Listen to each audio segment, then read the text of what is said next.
రాష్ట్రంలో రైతులకు జరుగుతున్న అన్యాయాన్ని నిరసిస్తూ వైసీపీ పెద్ద ఎత్తున రాష్ట్ర వ్యాప్తంగా అన్నదాతకు అండగా వైసీపీ కార్యక్రమాన్ని చేపట్టింది. ప్రస్తుతం మన కృష్ణా జిల్లాలో ఉన్నాము. కలెక్టరేట్కి, మచిలీపట్నంలోని కలెక్టరేట్కి పెద్ద ఎత్తున వైసీపీ నాయకులు, కార్యకర్తలు తరలివచ్చి లోపల ఏదైతే ఇన్ఛార్జ్ డిఆర్ఓ ఉన్నారో ఆవిడకు వినతి పత్రం ఇచ్చిన పరిస్థితి. అయితే మనతో పాటు మాట్లాడేందుకు నాయకులు ఉన్నారు, వారితో మాట్లాడే ప్రయత్నం చేద్దాం. సార్ చెప్పండి, ఈరోజు అంటే గతంలో ఎప్పుడు ఇలాంటి పరిస్థితులు చూడలేదు. కృష్ణా జిల్లాలో రైతులు అనేక రకాల ఇబ్బందులు పడుతున్నారు. ఈ సమస్యల మీద ఎలాంటి పోరాటం చేయబోతున్నారు? ఈరోజు కృష్ణా జిల్లాలో రైతు అడ్డంగా అంటే 300 నుంచి 400 ప్రతి బస్తాకి కూడా రైతు నష్టపోతూ ఉన్నాడు. అంటే ఎకరానికి 10,000 రూపాయలు నష్టపోయే పరిస్థితులు. అదేమనంటే డబ్బులు ముందు ఇస్తున్నాం అంటున్నారు, 2 రోజులకు 3 రోజులకు డబ్బులు ఇస్తున్నాం అంటున్నారు. డబ్బులు ఇవ్వడం కాదు, మీరు దోచేసుకుని మొత్తం వ్యవస్థనంతా తీసుకెళ్ళి దళారుల దగ్గర తాకట్టు పెట్టిన మీరు రైతుని అసలు ఆదుకునే పరిస్థితులు లేవు. ఎన్నికల ముందు చెప్పినట్టు విధంగా పెట్టుబడి కింద 20,000 ఇస్తానన్నారు. ఆ 20,000 మాట పక్కన పెడితే మాకు వచ్చే మద్దతు ధర విషయంలో కూడా మీరు ఏ విధంగా రైతుకి దగా చేస్తున్నారో ఒక్కసారి ఈ కూటమి పెద్దల్ని ఆలోచించవలసిందిగా మనం చేస్తా ఉన్నాం. అదేవిధంగా ఎక్కడన్నా ఏదైనా సమస్య వస్తే, ఈరోజు రైతు సమస్య వస్తే ఆ రైతు సమస్యకు డైవర్షన్ పాలిటిక్స్ తీసుకొచ్చి ఎవరో ఒకరి మీద ఏదో ఒక కేసు పెట్టించడమో, లేకపోతే నాయకుల మీద ఏదో ఒక బురద జల్లడమో, ఏదో అక్రమాలు చేసేసారంటమో, రకరకాలుగా డైవర్షన్ పాలిటిక్స్ చేస్తూ ఈరోజు ఈ రాష్ట్రాన్ని ముందుకు తీసుకెళ్తా ఉన్నారు. ప్రజలకు ఎన్నో ఆశలు పెట్టారు. బ్రహ్మాండంగా వ్యవస్థల్ని తయారు చేసిన జగన్మోహన్ రెడ్డి గారు ఈరోజు రైతు భరోసా కేంద్రాలను నిర్వీర్యం చేసేసి రైతు సేవా కేంద్రాల పేరుతో అక్కడ తేమ శాతానికి రైస్ మిల్లర్స్ దగ్గర వచ్చే తేమ శాతానికి కూడా సంబంధం లేకుండా ఈరోజు రైతుని వెన్ను విరిచిన ఘనత చంద్రబాబు నాయుడు గారికి, పవన్ కళ్యాణ్ గారికి దక్కుద్దని చెప్పి కూడా ఈ సందర్భంగా మనవి చేసుకుంటూ, జగన్మోహన్ రెడ్డి గారు 5 సంవత్సరాలు ముఖ్యమంత్రిగా ఉన్నప్పుడు ఎప్పుడు కూడా రైతు పక్షపాతిగా వ్యవహరించారు జగన్మోహన్ రెడ్డి గారు.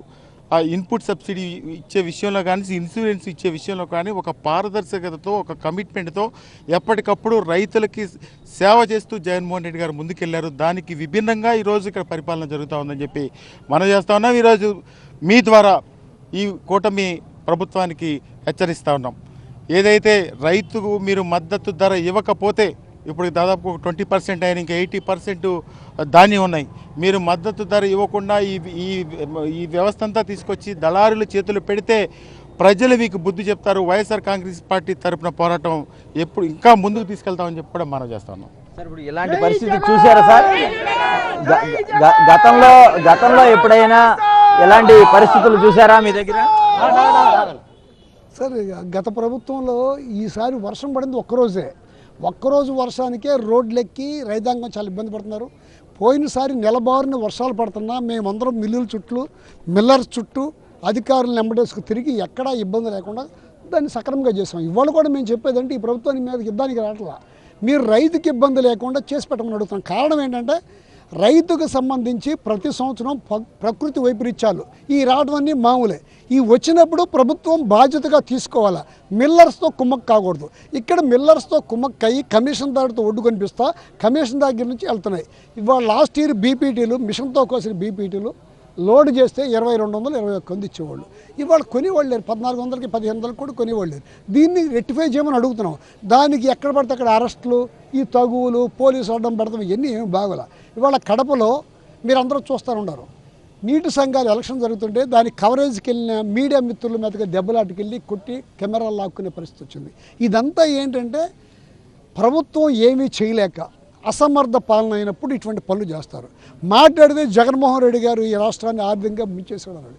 ఎప్పుడన్నా జగన్మోహన్ రెడ్డి గారు పోయినసారి ఇచ్చిన ప్రామిసుల్ని మీరు ఇబ్బందిలో పెట్టారు, డబ్బులు లేవనే మాట ఎక్కడా లేకోకుండా 5 ఏళ్ల పాటు ఏదైతే వాగ్దానాలు చేశాడో ఆ వాగ్దానాలు చేయనాటిని కూడా సక్రమంగా చేసిన జగన్మోహన్ రెడ్డి గారు. మీరు మాయ మాటలతో అన్నిటికంటే ముందు ఏంటంటే ల్యాండ్ టైటిలింగ్ యాక్ట్, ఆ యాక్ట్ మూలంగా భూములు లాక్కుంటాడు, దాని మీద బొమ్మలు ఉన్నాయి, జగన్ గారి మీ భూములు లాక్కుంటాడని చెప్పారు. మా దగ్గర అవనగడ్డలో 22A అంతకుముందు ప్రభుత్వం, తెలుగుదేశం ప్రభుత్వం దాటు పెడితే దాన్ని జగన్మోహన్ రెడ్డి గారికి వచ్చి ఈ బాధ అంతా చెబితే 18,000 ఎకరాలు 10,116 మంది రైతులది, అది దాన్ని రద్దు చేసి ఒక జీవో చేసి ఇచ్చేస్తే అధికారంలోకి రాగానే రైతుకు మేలు చేస్తాను ఈ కుటుంబ ప్రభుత్వం అధికారంలోకి రాగానే మళ్ళా డాట్ పెట్టి G/22 తీసుకొచ్చి ఇబ్బంది పెడుతుంది. ఈ ప్రభుత్వం రైతులను ఇబ్బంది పెట్టే ప్రభుత్వం. ఈ ప్రభుత్వం చేసే తప్పుల్ని నిరంతరం మేము ప్రజల మధ్యకు తీసుకెళ్తాం. ప్రజలతో మీ తప్పుల్ని చెప్పి దాన్ని వ్యతిరేకంగా పోరాడతాం. మీరు ఎన్ని కేసులు పెట్టినా అడ్డదారుల్లో మమ్మల్ని తీసుకెళ్ళి లోపలేసినా ఎవరో భయపడరు. భయపడే రోజులు పోయినాయి. ఖచ్చితంగా ఈ ప్రభుత్వం చేసే పొరపాటుల్ని అన్ని వేళలా ఎవరైతే ఇబ్బందులు పడే జనం ఉన్నారో రైతాంగం ఉన్నారో వాళ్ళ తరపున మేము నిలబడతాం. వైఎస్ఆర్సీపీ ఉంటుంది. మీ దగ్గర ఎలాంటి పరిస్థితి ఉందండి మీ నియోజకవర్గంలో?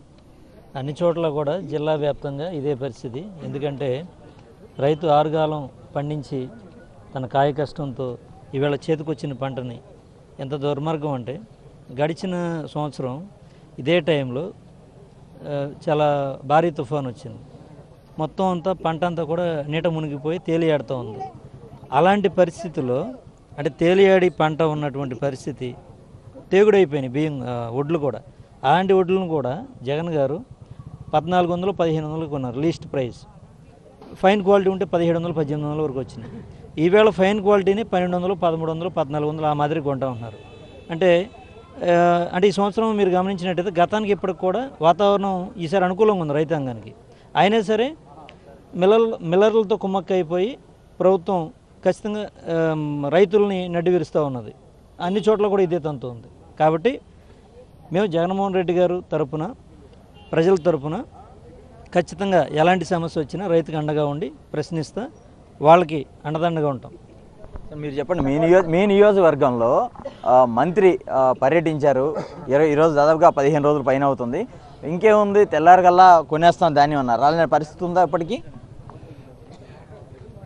మనం గమనించినట్లయితే కేవలం ఐటీడీబీలో ఒక 4 కట్టలు పట్టుకుని మాకు 2 రోజుల్లో డబ్బులు వచ్చేసినాయి అని చెప్పి ఫేక్ ప్రచారాలు, వాళ్ళు టోటల్గా ఫేక్ ప్రచారం, ఫేక్ ఫ్యాక్టరీ నుంచి వచ్చేటువంటి ఫేక్ ప్రచారాలతో మేము చాలా చేసామని వాళ్ళు సంకలు గుద్దుకుంటాం తప్పితే ప్రాక్టికల్ రియాలిటీలో వస్తే రైతుకి 1700 అందాల్సింది దళారులతో, అంటే వీళ్ళు బ్రోకర్ మొత్తంగా వ్యవస్థ మొత్తం అంటే మంత్రుల దగ్గర నుంచి దోచుకో పంచుకో ఈ విధానాన్ని అవలంబించి దళారీ వ్యవస్థను ప్రోత్సహించి మా నియోజకవర్గంలో కూడా దాదాపు 1300 నుంచి 1400 లోపలే కొనుగోలు చేసినటువంటి పరిస్థితి.